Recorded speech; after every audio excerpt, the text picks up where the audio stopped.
தங்கச்சி செஞ்ச சிக்கன் பிரியாணி அவ்வளோ சூப்பராக இருந்தது. கடை பிரியாணி தோற்று போயிடும் போல். அந்த கலரு, டெக்ஸ்சரு, சிக்கன் வெந்த விதம் எல்லாமே சூப்பராக இருந்துச்சு. வாங்க அது எப்படி செய்கிறதுன்னு பார்க்கலாம். அதுக்கான பிரியாணி மசாலா ஒன்று செஞ்சால் அது எப்படி செய்கிறதுன்னு வாங்க பார்க்கலாம். ஜார் எடுத்துகிட்டு மிளகாய், ஏலக்காய், பட்டை, கிராம்பு, கொஞ்சமாக மல்லி, மிளகு இது எல்லாத்தையும் போட்டு நல்லா ஃபைன் பவுடராக்கி எடுத்துக்கலாம். இதை ஓப்பன் பண்ணோன்னே அந்த ஸ்மெல்லே சூப்பராக இருக்கும். அன்றைக்கி சண்டே அப்படிங்கிறனால அடுப்புலேயே பிரியாணி செஞ்சிடலான்ட்டு செஞ்சோம். அம்மா பற்ற வச்சு கொடுத்துட்டு போயிட்டாங்க. நாங்கள் வந்துட்டு பிரியாணி செய்ய ஆரம்பிச்சிட்டோம். அடுப்பு நான் எண்ணெய் அன்றைக்கி கடலெண்ணெய் தான் வந்துட்டு இது பண்ணோம். எண்ணெய் நல்லா காஞ்சதுக்கப்புறமே வந்துட்டு கட் பண்ணி வச்சுருந்த வெங்காயம் ஆட் பண்ணிக்கலாம். வெங்காயம் வதங்குறதுக்காக கொஞ்சமாக உப்பு ஆட் பண்ணிவிட்டு சின்ன வெங்காயம் பல்ஸ் மோடில் போட்டு எடுத்துக்கிட்டா ஒரு 10 நம்பர் இருக்கும். அது எல்லாத்தையுமே போட்டு நல்லா ஃப்ரை பண்ணிக்கிட்டா. இதுக்கு நடுவில் எனக்கு வந்து சூப் வந்துருச்சு. வீடியோ எடுத்து டயர்டாகிறேன் அப்படின்னு சொல்லிட்டு என் தங்கச்சி சூப்பு கொண்டு வந்து கொடுத்தா. சரி காமெடி ஒமிட் பண்ணிடலாம். வெங்காயம் நல்லா வந்து ப்ரௌன் கலரில் ஆகணும், அது வரைக்குமே நல்லா வதக்கிக்கணும். அதுக்கப்புறம் காரத்துக்கு தேவையான அளவு மிளகாத்தூள், 4-5 ஸ்பூன் வந்து இஞ்சி பூண்டு பேஸ்ட்டு வந்துட்டு நல்லா ராஸ்மெண்ட் போகிற அளவுக்கு நல்லா வதக்கிக்கணும்.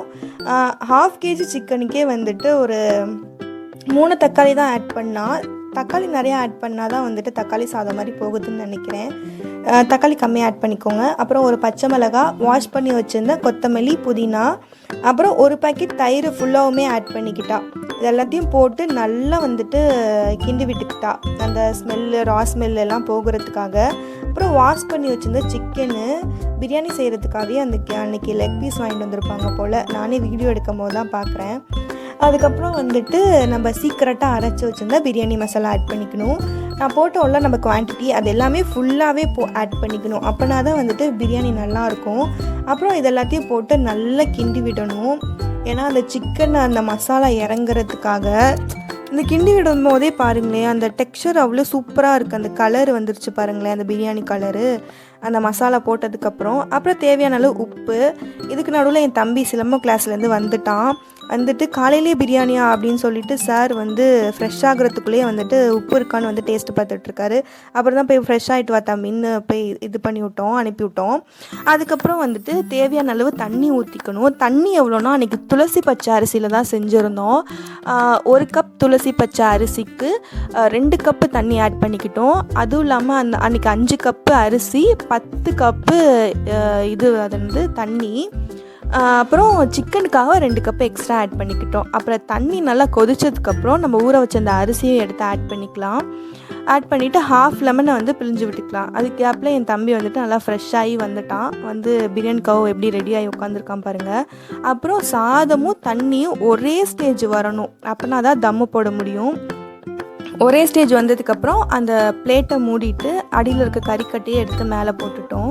தம்மு வந்து 1/2 அன் ஹவராவது இருக்கணும், அப்படின்னா தான் வந்து சாதம் வந்துட்டு நல்லா வெந்திருக்கும், சிக்கனும் வந்துட்டு நல்லா வெந்து அந்த ராஸ்மெல்லாம் போயிருக்கும். அப்புறம் தம்மை எடுத்ததுக்கப்புறம் இப்போ தான் வந்துட்டு என் தங்கச்சி நெய்யை ஆட் பண்ணால். ஃபஸ்ட்டே நாங்கள் நெய் ஆட் பண்ணல. எப்பயுமே கடையில் வந்துட்டு ஃபஸ்ட்டே நெய்யும் எண்ணெயும் தான் ஊற்றுவாங்க. ஆனால் இந்த ஸ்டேஜில் ஊற்றினோம் அப்படின்னா சூப்பராக இருந்துச்சு அந்த ஃப்ளேவரே. இங்கே பாருங்கள், அந்த சிக்கன் எவ்வளோ சூப்பராக வெந்திருக்கு அப்படின்னு. சாதமும் சரி சிக்கனும் சரி சூப்பராக வந்துருந்தது அன்னைக்கு. அந்த தண்ணியோட அந்த மசாலாவோட சேர்ந்து அந்த கலரு எல்லாமே பாருங்கள் எவ்வளோ நல்லா இருக்குது அப்படின்னு சொல்லிட்டு. பிரியாணி செஞ்சிட்ருக்க கேப்லேயே நான் போய் தால்ச்சாவும் ரைத்தாவும் செஞ்சு எடுத்துக்கிட்டேன். எங்கள் அம்மா தால்ச்சாலாம் வேண்டாம் பாப்பா, இருக்கிறதே போதும் அப்படின்னாங்க. ஆனால் என் தங்கச்சி ஆசையாக அக்கா வச்சுத்தா அப்படின்னு கேட்டால், அதனால் சரி வச்சு தந்துருவோமேன்னு சொல்லிட்டு நான் தால்ச்சாவும் ரைத்தாவும் ரெடி பண்ணிட்டேன். அதுக்கப்புறம் பிளேட்டிங்லாம் வச்சு வீடியோ எடுக்கலாம் அவ்வளோ நல்லா இருந்தது. பார்க்க அப்படியே சாப்பிட்ணும் போலேயே இருந்தது. அந்த சிக்கன் பீஸு, ரைத்தா, தால்ச்சா அதோடய சேர்த்து வச்சு சாப்பிட்டோம் அப்படின்னா அப்பா சொர்க்கமாக இருந்தது. நீங்களும் இதே மாதிரி ட்ரை பண்ணி பார்த்துட்டு எப்படி இருந்ததுன்னு கண்டிப்பாக கமெண்ட் பண்ணுங்கள். இது எப்பயுமே நாங்கள் பிரியாணி செஞ்சுருக்கோம். ஆனால் தக்காளி சாதம் மாதிரியும் வரும் ஒன்று, இல்லைனா வெந்து வேகாமையும் இருக்கும், இல்லைனா வந்துட்டு ரொம்ப குழஞ்சி போயிடும். ஆனால் இன்றைக்கி தான் வந்துட்டு அவ்வளோ டேஸ்ட்டாக இருந்தது.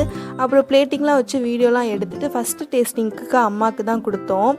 அம்மாவோட ரியாக்ஷன்லேயே தெரியும் எப்படி இருக்குதுன்னு. எங்கள் அம்மா சூப்பராக இருந்துச்சு அப்படின்னா மட்டும்தான் நல்லாயிருக்குன்னு சொல்லுவாங்க, இல்லைனா உப்பு இல்லை, காரம் பத்தலை, அது இதுன்னு சொல்லுவாங்க. ஆனால் இன்றைக்கி அவங்களோட ரியாக்ஷன்லேயே கண்டுபிடிச்சிடலாம் இந்த பிரியாணி எவ்வளோ டேஸ்ட்டாக இருந்தது அப்படின்னு சொல்லிட்டு.